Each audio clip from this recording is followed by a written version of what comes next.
Bonsoir. Bonsoir à tous. Nous allons aborder maintenant la partie efficacité budgétaire au service des projets. Je suis Loïc Poirot, je suis conseiller municipal depuis 2014 et membre de la commission Finances.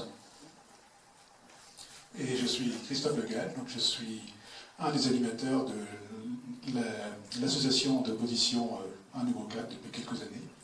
Donc comme vous l'avez compris en écoutant nos collègues, les 50 actions concrètes pour le projet municipal ont été pensées sans dépenses excessives. Donc notre projet se veut clair et réaliste, et pour chaque action, nous sommes assurés qu'elles seront financées soit en propre, soit en faisant appel à des subventions auprès des partenaires institutionnels, en inscrivant notamment ces actions dans une démarche globale tournée vers les objectifs de l'agenda 2030. Donc l'agenda 2030 que, comme vous avez compris, nous souhaitons donner comme fil conducteur pour nos actions. Donc je vais commencer par passer le micro et les Russes à Loïc. Merci. Donc parlons tout d'abord de ce que nous avons appelé l'efficacité budgétaire. Donc, 3 éléments centraux pour répondre à cette affirmation. La stabilité des taux d'imposition communaux. Nous nous engageons à stabiliser les taux d'imposition communaux, taxes d'habitation, taxes foncières bâties, taxes foncières non bâties. Nous assurer une gestion financière rigoureuse qui préserve les marges de manœuvre. Nous investirons prioritairement dans des travaux dont l'objectif sera de diminuer les coûts de fonctionnement de nos équipements communaux. Nous rechercherons toutes les sources d'économies possibles sur le budget de fonctionnement. La commission finances, ouverte aux élus d'opposition comme actuellement, sera au cœur de ce dispositif. Et si nécessaire, un audit de début de mandat sera réalisé en demandant l'avis de la trésorerie sur les comptes de la commune.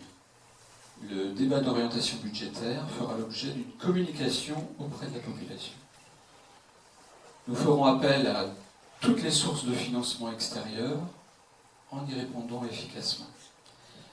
Tout ceci permettra au final de dégager des marges de manœuvre qui permettront à leur tour de financer les investissements. Nous nous appuierons en priorité sur le maintien de 10 à 13% du budget de fonctionnement en autofinancement. Nous comptons sur la progression des recettes d'environ 2 à 3% chaque année, due à l'arrivée modérée de nouvelles constructions, des travaux d'aménagement réalisés par les habitants et les mutations achat-vente de maisons. Exemple, sur un budget de fonctionnement de 4 700 000 cette année, il y a eu un excédent de 700 000 euros d'autofinancement. Rappelons, l'exonération de la taxe d'habitation sera compensée à l'euro près. Deuxième point, établir un plan pluriannuel d'investissement pour les projets d'envergure, ne pénalisant pas l'entretien courant et le fonctionnement.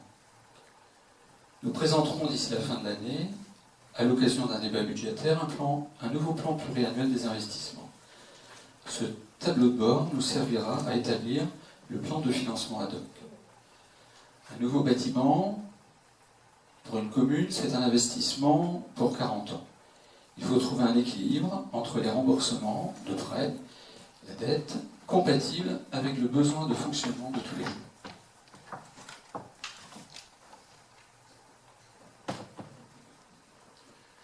Et donc pour faire ça, comme on l'a dit au début, nous voulons systématiser le recours aux subventions pour les grands projets en les portant efficacement auprès des partenaires institutionnels. Vous savez peut-être que le dossier de demande de subvention pour le projet de réaménagement du bourg n'a pas obtenu l'avis favorable de la région Bretagne à 2 reprises. Un des critères de ces subventions, c'était que le projet soit un projet global, d'une part, et qu'il soit le résultat d'une concertation avérée avec les citoyens, ce qui il a été jugé apparemment que ce n'avait pas été le cas. Nous nous engageons à tout mettre en œuvre pour essayer de répondre aux critères, aux exigences des organismes qui offrent des subventions. C'est important parce que les opportunités de subvention ne manquent pas. Il y a des expérimentations d'innovation territoriale, il y a des projets territoriaux labellisés Agenda 2030, il y a la réponse à des appels à manifestation d'intérêt, tout ça, on veut y participer. Et puisque c'est un des critères, et que pour y participer, il faut parler finances communales avec les citoyens, ben nous le ferons. Nous parlons des finances communales plus souvent. Nous ferons, par exemple, dans le cadre de la mise en place des budgets participatifs dont on a déjà parlé, nous ferons cela. Plus globalement, nous voulons sincèrement ne pas faire porter des charges excessives à la population, mais se fixer comme objectif un taux d'endettement moyen par habitant, ce n'est pas suffisant. En particulier si le repère que vous choisissez, c'est le taux d'endettement des Français. Donc nous, on ne va pas le dépasser non plus, ce repère, mais ce qu'on voudrait, c'est aller un peu au-delà et puis éviter une habitude qui ressemble un peu trop à un serrage de vis pendant tout le mandat, pendant 5 ans, pour pouvoir ensuite lâcher complètement les vannes du recours à l'endettement public.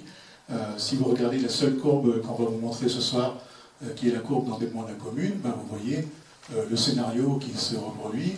On a une baisse de la dette pendant tout le mandat, et à la toute fin du mandat, juste avant les élections, à tel point que les plus attentifs d'entre vous ont-elles remarqué que cette courbe est presque identique à celle que vous avez reçue lors de la dernière communication de l'équipe en place au dernier pic près.